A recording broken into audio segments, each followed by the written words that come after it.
Halo teman-teman sekalian, saat ini kita lagi berada di lokasi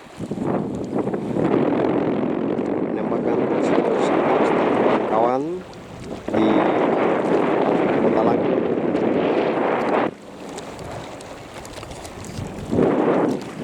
Nah, ini adalah lokasinya. Bagian pantai di mana Monsinyur Ars dan kawan-kawan setelah ditembak mereka dibuang dan dihanyutkan oleh gelombang air laut di pantai seputaran ini, sehingga bisa dikatakan tempat ini menjadi saksi darah kemartiran Monsinyur Ars dan kawan-kawan. Ini bagian pantai. Kita akan masuk ke bagian dalam lokasinya. Oke, sekarang kita berjalan memasuki bagian dalam dari lokasi kemartiran Monsinyur Ars dan kawan-kawan. Nah, daerah sini dulu disebut sebagai pelabuhan.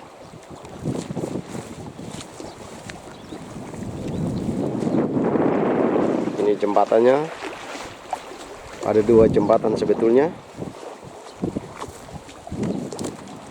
Oke, jembatan untuk berlabuhnya kapal-kapal Monsinyur dan kawan-kawan.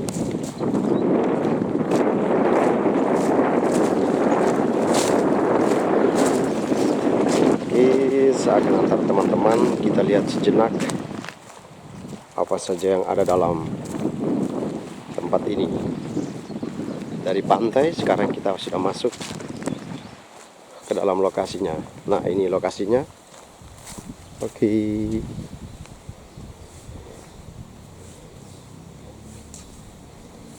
Kita sudah masuk. Nah, di bagian sini dulu dijadikan sebagai altar utama, tapi karena gedungnya sudah mulai rusak sehingga dialihkan altar utamanya di bagian sana, di tempat di makam Monsinyur. Sebelum kita ke sana, ada satu situs penting dan juga merupakan cikal bakal lahirnya gereja Katolik di Kepulauan K, yakni baptisan pertama. Nah, ini adalah monumen baptisan pertama.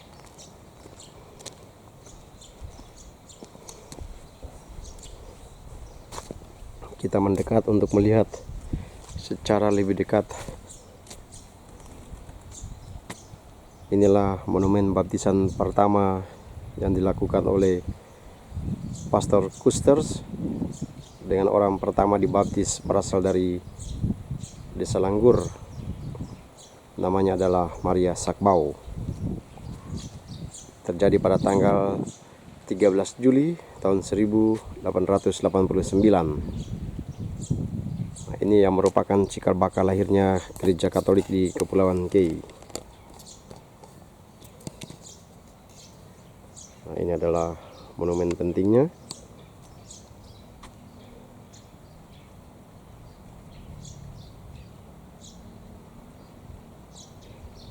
Oke, ini adalah pastor pembaptisnya, Pastor Yohanes Dominicus Kusters SJ, pendiri misi Katolik di Kepulauan K, tanggal 1 Juli tahun 1888. Beliau lahir pada tahun 1849 dan meninggal di Magelang 30 Agustus tahun 1921. Selain itu juga ada orang-orang penting lainnya. Ada Engelbertus Dumatubun, dan juga ada Pastor Neyens, Bruder Brahms, dan kawan-kawan. Nah, ini adalah salah satu situs penting yang menggambarkan tentang lahirnya gereja Katolik di Kepulauan K dengan adanya baptisan pertama. Oke, kita terus berjalan.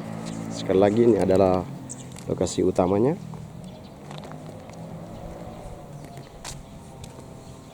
Nah, setiap tanggal 13 Juli selalu diadakan perayaan Ekaristi di tempat ini untuk mengenang baptisan pertama yang terjadi pada tanggal 13 Juli di tahun 1889. Oke, kita bersyukur karena gereja mencatat dan memelihara situs-situs penting ini sehingga bisa diceritakan, bisa dikisahkan kepada generasi-generasi selanjutnya. Nah, di bagian ini adalah Goa Hati Kudus Yesus. Oke, ini lokasinya pada siang hari, suasananya sangat cerah. Oke teman-teman, seperti dikatakan tadi, ini dulu dijadikan sebagai altar utama. Setiap kali ada perayaan Ekaristi, peringatan baik baptisan pertama maupun peringatan penembakan Monsinyur Ars dan kawan-kawan, nah, selalu dijadikan sebagai altar utama. Tapi kita bisa melihat kondisi tempat ini sudah rusak dan tidak terlalu memungkinkan untuk diselenggarakan Ekaristi, sehingga harus dipindahkan ke tempat lain. Oke, selanjutnya kita akan berjalan menuju ke sebelah kanan ini. Ini adalah salib.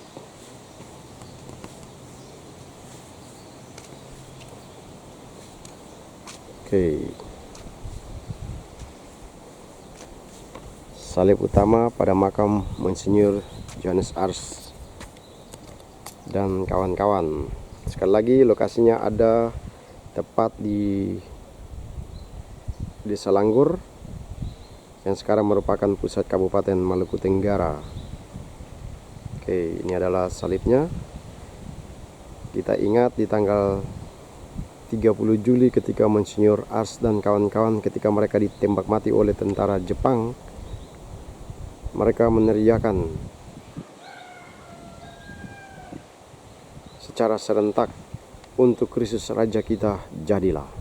Maka di tempat inilah merupakan saksi penembakan Monsinyur Ars dan kawan-kawan.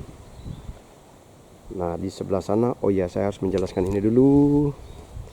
Ini tepat di salib ini ada sebuah monumen yang didirikan di sini, ditulis dalam bahasa Indonesia, bahasa Inggris, dan juga bahasa K.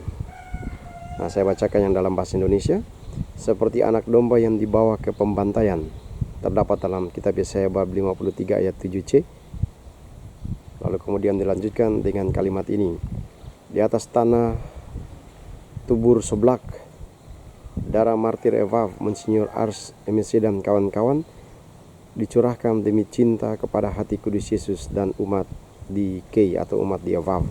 Oleh karena itu, di sepanjang tempat ini, dinding-dinding ini dikisahkan sejarah masuknya agama Katolik di Maluku. Nah, kita bisa melihat, nah, secara singkat dan sederhana bisa digambarkan di sini. Oke, tahun-tahunnya dan juga peristiwa-peristiwa apa yang terjadi sepanjang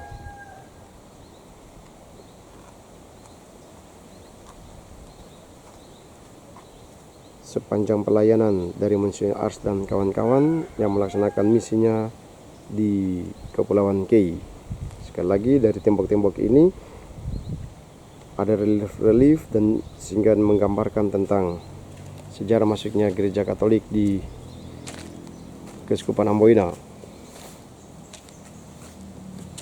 Oke, kita bisa melihat secara sepintas tampak seperti ini, tanggal-tanggal, tahunnya, dan juga siapa-siapa yang turut berperan dalam proses penyebaran agama Katolik di Kepulauan K.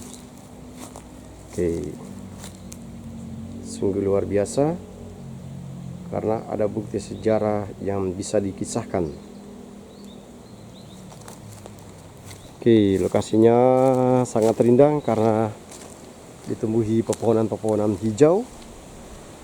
Sebagai informasi, tempat ini sekarang sementara dipersiapkan untuk proses beatifikasi Monsinyur Ars dan kawan-kawan sebagai martir di Tanah Kei. Oleh karena itu, kita bisa melihat ada tenda di sini. Selalu diadakan novena untuk kemartiran Monsinyur Ars dan kawan-kawan. Oke. Ini kita sudah masuk dalam lokasi utama makam Monsinyur Ars dan kawan-kawan. Ini ada kursi-kursinya karena memang setiap hari ada misa di sini, misa novena untuk beatifikasi Monsinyur Ars dan kawan-kawan. Nah, ini adalah makam utama dari makam utama dari Monsinyur Ars dan kawan-kawan. Oke. Kita bisa melihat dari dekat tampak ini makamnya.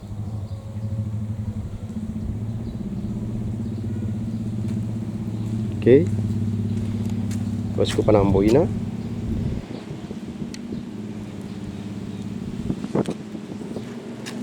Nah, ini doa dengan perantaraan Uskup Yohanes Ars, MSc dan kawan-kawan. Oke, izin kita masuk ke dalam. Ini peristiwa terjadi pada tanggal 30 Juli tahun 1942 di mana Monsinyur Ars dan kawan-kawan ditembak mati oleh tentara Jepang.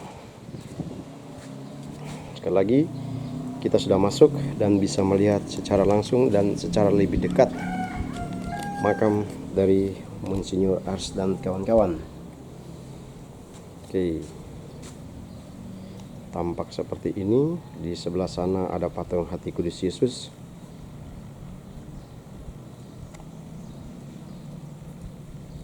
Dan juga ada patung Monsinyur Ars dan kawan-kawan.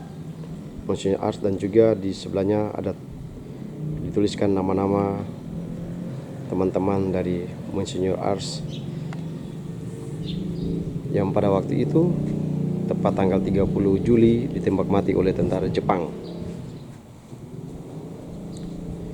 Nah, pasti Anda bertanya, ada juga kubur-kubur yang lain. Nah, kubur-kubur yang lain ini adalah kubur-kubur dari para pastor dan juga para uskup.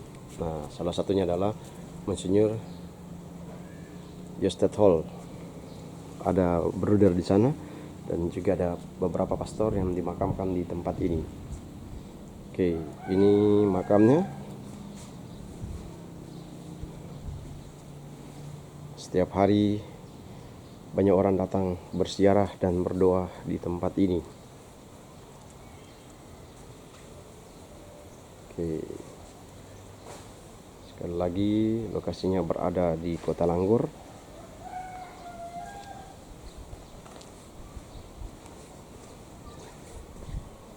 Ini saya hanya menunjukkan secara sepintas lokasi makam Monsinyur Ars dan kawan-kawan. Saya sudah pernah membuat catatan singkat sejarah tentang masuknya gereja Katolik di Kepulauan Kei dan ada juga peran orang-orang penting yang terlibat dalam proses ini dengan membaca catatan sejarah di tembok-tembok sana.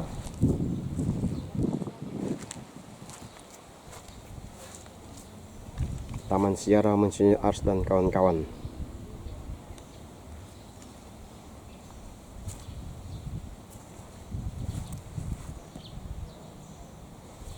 Oke.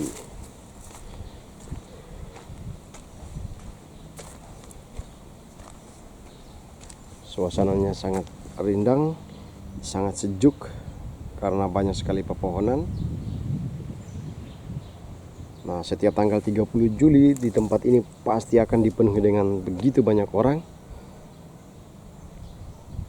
Karena di hari itulah semua umat Katolik di wilayah ini, wilayah Kei, mereka datang untuk melaksanakan misa untuk memperingati kemartiran Monsinyur Ars dan kawan-kawan yang tetap berdiri kokoh mempertahankan iman kekatolikan di tempat ini walaupun diancam. Mereka tidak lari meninggalkan tempat ini, tapi tetap berdiri walaupun nyawa harus menjadi taruhannya. Oleh karena itu kita bersyukur kepada Monsinyur Ars dan kawan-kawan dengan kehadiran mereka dan juga kemartiran mereka, sehingga gereja di Kepulauan Kei tumbuh dan berkembang sangat pesat. Terima kasih Monsinyur Ars dan kawan-kawan atas pengabdian, dedikasi, dan pengalaman iman yang luar biasa. Salah satu tradisi juga yang sering kami lakukan di tempat ini, Kepulauan Kei, adalah pada bulan Juli biasanya diadakan perarakan salib yang dimulai dari tempat ini. Salibnya sekarang berada di Gereja Langgur, Katedral Langgur, dan salib itu akan diarak keliling semua lingkungan yang berada di Langgur. Ada 16 lingkungan diarak dan kemudian diberikan penghormatan di sana oleh setiap rukun, setiap lingkungan, setiap umat beriman yang berada di Langgur yang dimasuki oleh salib itu. Lalu kemudian secara bergantian dihantar ke lingkungan dan rukun-rukun yang lain. Lalu kemudian di tanggal 30 dihantar masuk ke dalam tempat ini untuk kemudian dilanjutkan dengan perayaan Ekaristi sebagai puncak dari semuanya itu. Nah, ini adalah sebuah tradisi yang sangat bagus karena melalui perjalanan salib itu dikenangkan kembali peristiwa yang terjadi pada tahun 1942 yang merupakan sebuah sejarah penting Gereja Katolik di Kepulauan Kei. Orang-orang hebat yakni Monsinyur Ars dan kawan-kawan. Untuk Kristus Raja kita didengungkan setiap kali salib itu memasuki tempat-tempat yang hendak dikunjungi, mengingatkan tentang iman kekatolikan yang harus dipegang teguh oleh setiap umat Katolik. Darah para martir telah ditumpahkan untuk kita semua. Maka setiap orang diajak untuk mengimani Kristus. Setiap orang diajak untuk punya mental yang kuat seperti Kristus dan juga seperti Monsinyur Ars dan kawan-kawan. Bahwa memang ada tantangan, memang ada penderitaan yang pasti akan dihadapi, tetapi orang harus tetap berdiri kokoh kuat, beriman dan berakar kepada Kristus. Nah, itu pesan penting yang disampaikan kepada kita sekalian. Nah, sekali lagi saya hanya menunjukkan ini adalah lokasinya. Banyak sekali catatan sejarah yang terukir di tempat ini. Banyak sekali orang-orang yang terlibat dalam peristiwa-peristiwa penting sehubungan dengan masuk dan berkembangnya Gereja Katolik di Kepulauan Kei. Maka sekali lagi kita pantas mengucapkan banyak terima kasih kepada Monsinyur Ars dan kawan-kawan, karena dari mereka lah iman kekatolikan itu dia tumbuh. Demikian juga kita pantas mengucapkan terima kasih kepada Pastor Kusters dan kawan-kawan, karena dari Pastor Kusters lah iman Katolik pertama dimunculkan melalui pembaptisan pertama di Langgur. Kita juga pantas mengucapkan banyak terima kasih kepada masyarakat Langgur yang menerima para misionaris yang hadir di tempat ini, sehingga iman itu ditumbuhkan dan dikembangkan. Itu beberapa catatan yang bisa disampaikan pada kesempatan ini.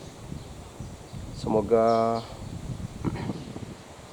membantu Anda sekalian untuk bisa melihat secara sejenak lokasi makam Monsinyur Ars dan kawan-kawan. Mungkin teman-teman hanya bisa mendengar selama ini, tapi hari ini saya menunjukkan kepada Anda ini adalah lokasinya. Semoga membantu Anda sekalian sehingga bisa mengenal lebih dekat Monsinyur Ars dan kawan-kawan melalui tempat yang kita kunjungi pada kesempatan ini. Sekali lagi diucapkan terima kasih untuk kita semua, dan sama seperti yang selalu didengungkan oleh Monsinyur Ars dan kawan-kawan, untuk Kristus Raja kita jadilah, untuk Kristus Raja kita jadilah, untuk Kristus Raja kita jadilah. Sekian dan terima kasih, berkah dalam. Salam dari Tanah Kei Nuhu Evau. Salam Fanganan untuk kita semua. Tuhan Yesus memberkati kita semua. Selamat siang dan salam sejahtera untuk kita semua. Salve.